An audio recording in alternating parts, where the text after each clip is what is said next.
One of my most favorite midrashim, rabbinic commentaries, is one based on this week's Torah reading, Beshalach. Here in this week's portion from Exodus, we read about the dramatic exodus from Egypt itself and the miracle that God wrought on behalf of the Israelites, splitting the sea at the last moment so that the Israelites could walk through on dry ground, and then bringing the waters back together again to drown the pursuing Egyptian army. This miraculous event serves as a foundational element in many aspects of Jewish tradition and rituals since then. We always have to remember that we were once slaves in Egypt and remember also the exodus from Egypt. But there's this wonderful midrash that highlights the partnership between God and mankind in effecting this miracle.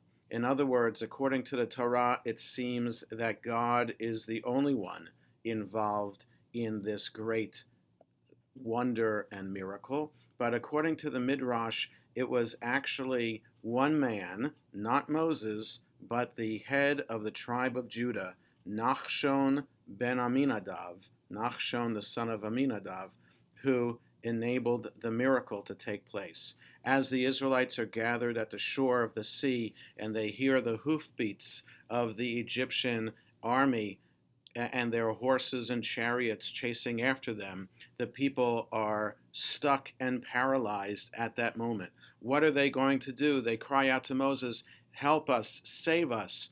And Nachshon himself begins to walk into the water. That great faith and trust in God that something would happen, that God would not let them drown at the sea, God would not take them out of Egypt in order to fail in the mission of getting to the promised land. That faith, that unqualified trust in God that Nachshon has, serves as a model for all of us as we read that midrash. And as Nachshon walks into the water up to his nose, then God splits the sea.